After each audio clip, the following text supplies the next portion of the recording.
The stars of Vernaris Prime burned cold that night, pale blue embers reflected in the ruins of a once great empire. The Therian queen, Elistra Verne, stood upon the shattered balcony of her palace, staring into the night. The twin moons illuminated her obsidian armor and the faded sigils of her royal house, symbols that no longer carried meaning. Her people were gone, her armies scattered, her daughters, Saren and Lyra, taken from her arms during the final siege 5 years ago. She had searched across the spiral arms of the Orion Belt, burned fleets, razed worlds, and torn apart slavers. Yet the trail always went cold. The Therian species were once the galaxy's apex, tall, silver-skinned, bioluminescent beings whose blood shimmered with psionic resonance.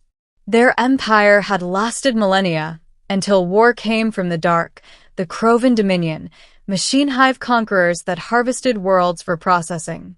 Elistra fought until her voice bled. When her daughters were taken aboard a Kroven dreadnought, she had sworn a vow: she would not rest until they were home, or until the stars themselves went dark. But tonight, the queen knelt in silence. She could feel it, the ache of connection through her dormant psionic link, faint, fractured. A whisper in her mind, like a dream long denied. Her daughters were alive. Somewhere. And then, impossibly, a message came. Through the static of the old galactic relay, an unencrypted transmission broke through. To anyone who can receive this, I found 2 children in stasis pods aboard a Kroven wreck. Coordinates attached. They're not human. I think they're yours. The voice was rough, uncertain, but distinctly human. And for the first time in years, Elistra felt something she thought had died. Hope. Middle, the human named Grant Hale. His name was Grant Hale, a human salvager and ex-soldier of the Terran Frontier Corps. The war had ended years ago, leaving him scarred and restless. He roamed the edge of map space, scavenging from derelicts for survival. When he'd stumbled upon the Kroven Wraith ship, drifting silent in the asteroid field of Xiphon Theta, he hadn't expected to find life aboard. But the stasis pods had glowed faintly. 2 young alien girls, barely more than children, floating within crystalline chambers. They were still breathing, still alive. He had no idea what species they were, silver-skinned, faintly glowing, with psionic waves emanating from their sleeping minds. They looked peaceful, too peaceful for what they'd endured. He had 2 choices: sell the pods for a fortune to the black market, or try to return them home. Grant had seen what greed had done to the galaxy. He chose differently. He sent out a broadcast to any signal that might recognize the energy signature of their species. He didn't expect anyone to answer, until the Therian queen herself did. When the Therian flagship Eclipsera emerged from warp near his salvage vessel, Grant realized how insane this had become. The ship was massive, a floating cathedral of violet steel and radiant energy. He opened the comms channel. "This is Grant Hale of the Terran Salvage Vessel Ranger's Oath. I believe I have something that belongs to you." On the screen appeared the Queen of Theria, her presence radiating power, even through the transmission. Her voice was cold, sharp as diamond. "Human, you claim to possess my daughters. If this is deception, your atoms will feed the void." Grant swallowed hard. "Ma'am, I'm no liar.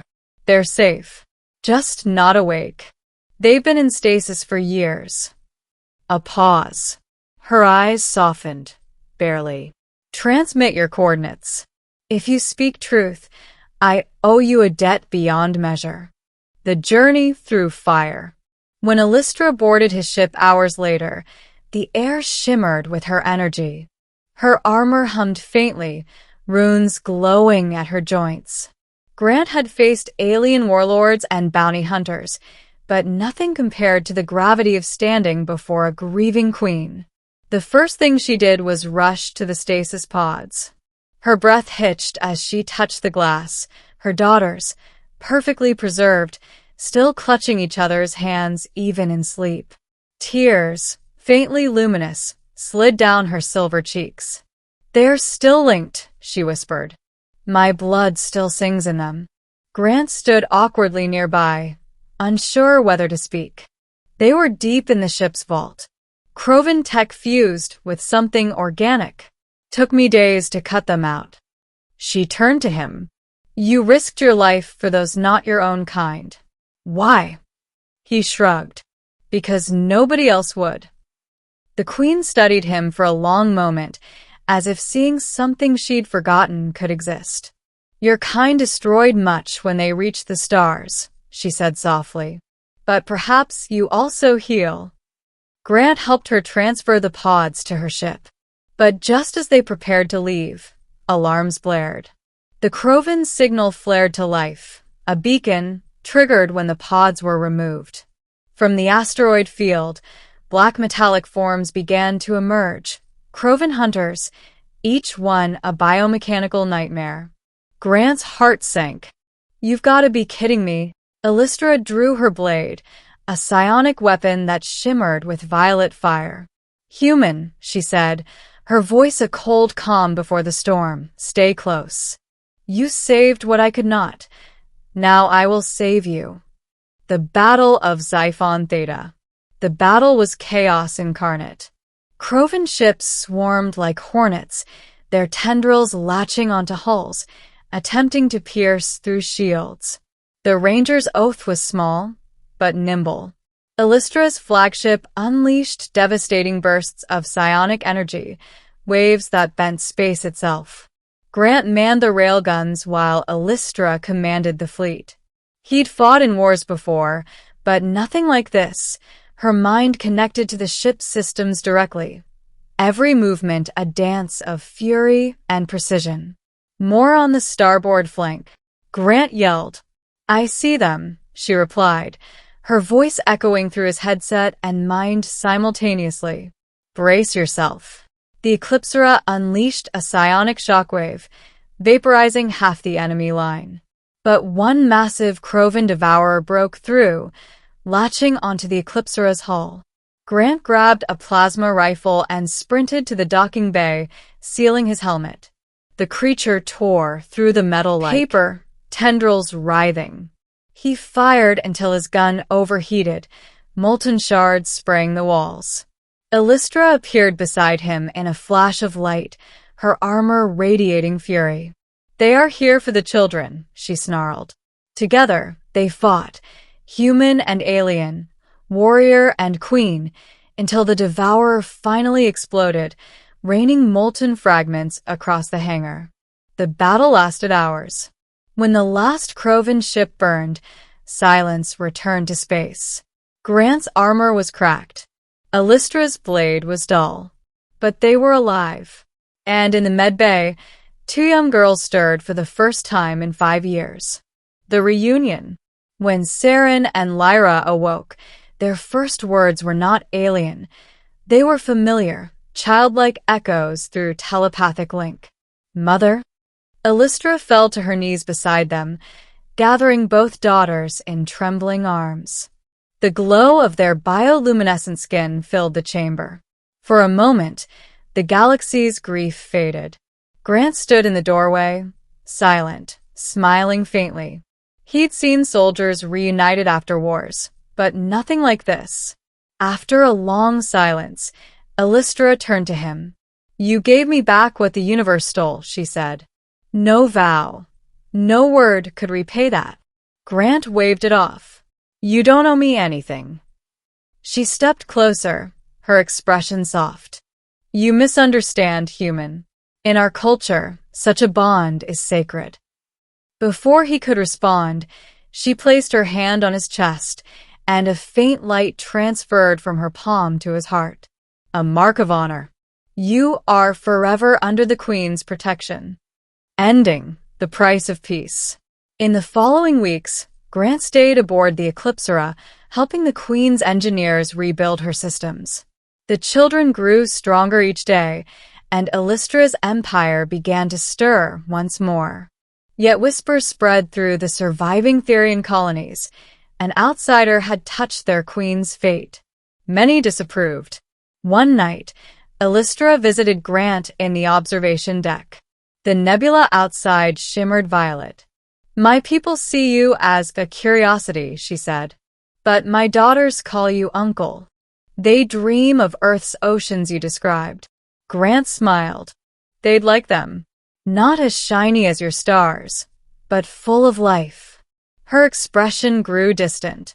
"The galaxy took everything from me, but you, a human wanderer, returned it." "Why?" He thought for a moment. "Because when you've lost everything yourself, you learn how much it matters when someone gets a second chance." Illustra's gaze softened. "You speak like a warrior who remembers love."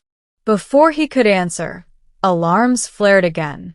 Kroven remnants, one last wave, closing in.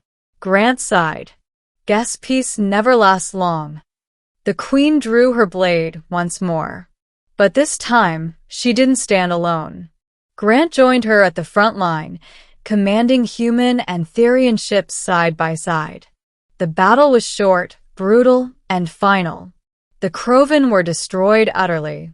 When the smoke cleared, Illustra turned to him. "You fought not for empire, nor blood, but for those you saved. Humanity is flawed but magnificent." She extended her hand. "Stay, Grant Hale, as guardian of my daughters, as the bridge between our worlds." He hesitated, then clasped her hand. "Then let's make sure neither of us ever loses everything again." Epilogue: The Queen's Promise. Years later, songs would be sung across the stars of the human who returned the Queen's children, who stood beside her when the stars burned red. On Vernaris Prime, 2 young princesses would grow into leaders of light, carrying within them the courage of a human's heart and the legacy of a queen's love.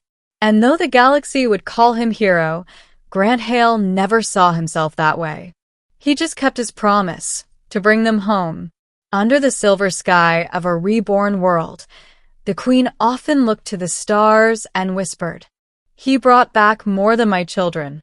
He brought back my hope."